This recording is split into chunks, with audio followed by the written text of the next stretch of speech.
Eu tenho falado bastante da guerra entre Israel e Palestina, porque minha área de estudo é Relações Internacionais e Direitos Humanos. E quando a gente fala de direitos humanos, a gente está falando de direito internacional. E já observou que por mais que a gente chame a guerra entre Israel e Palestina, Israel faz questão de dizer que o confronto é entre Israel e Hamas. O próprio Estados Unidos, que é o principal apoiador de Israel, também fala que a guerra é contra o Hamas.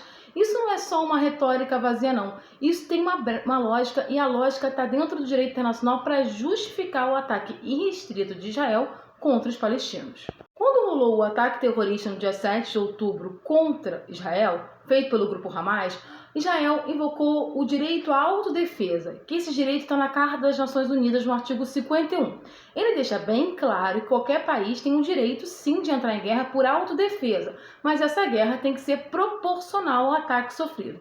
Desde o início, a gente está dizendo que a guerra contra os palestinos em Gaza ela é desproporcional, ou há um uso desmedido da força, muito maior além da punição coletiva. Mas tem uma outra questão. Israel está sempre dizendo que ela tem o direito de fazer o que quiser em Gaza. Porque, na verdade, Israel está se baseando num artigo. Mais especificamente, numa resolução do Conselho de Segurança pós 11 de setembro. Lá em 2001, foi aprovada uma resolução no Conselho de Segurança contra ataques terroristas.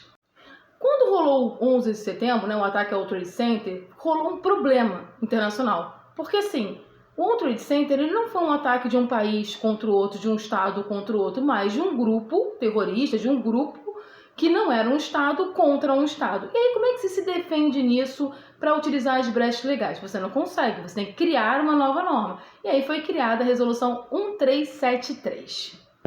Essa resolução, ela versa sobre o seguinte: é um direito de autodefesa sobre grupos terroristas. Só que esse direito à autodefesa, ele dá um poder ilimitado para o Estado que sofreu aquela violência do grupo terrorista.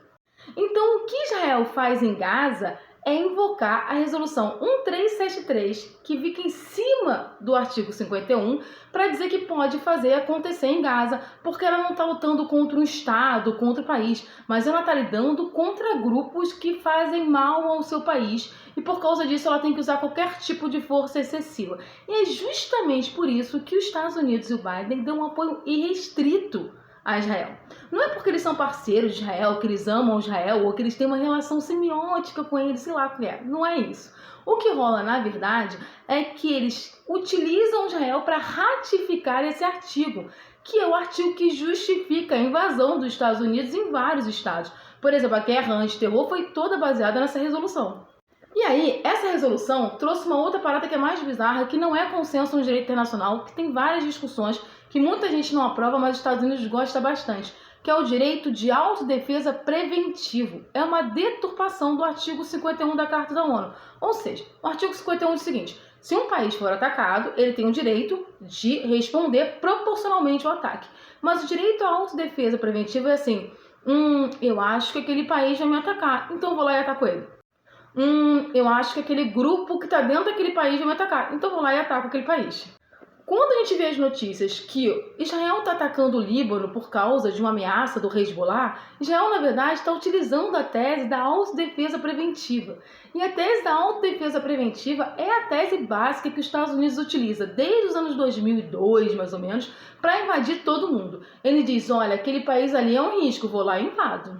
Vou pegar um exemplo que está acontecendo aqui na América Latina. Vamos imaginar que não tenha rolado consenso entre a Venezuela e as Guianas. Mas rolou, tá, gente? Teve uma reunião diplomática bem bacana que está rolando consenso. Mas vamos imaginar que não tem. E aí, os Estados Unidos diz que as Guianas podem invocar o direito à autodefesa preventiva contra a Venezuela e atacar a Venezuela. Entendeu a lógica? É uma forma de você atacar antes de ser atacado. É uma deturpação do artigo 51. Porque, de uma certa forma, qualquer país que tem interesse em atacar o outro vai utilizar esse argumento. Esse argumento não é consenso, tá, gente? Ao contrário, não é nem muito aceito. Mas a resolução da ONU contra grupos terroristas, ela é aceita. E é justamente por isso que Israel sempre fala: nossa guerra é contra o Hamas, nossa guerra é contra o Hamas. Mesmo que a gente esteja vendo uma punição coletiva contra toda a população palestina de Gaza e da Cisjordânia, eles continuam falando que a guerra é contra o Hamas. E eles utilizam isso para se proteger de futuros julgamentos internacionais que podem colocar Israel na corte ali no banco dos réus, do TPI ou da Corte Internacional de Justiça,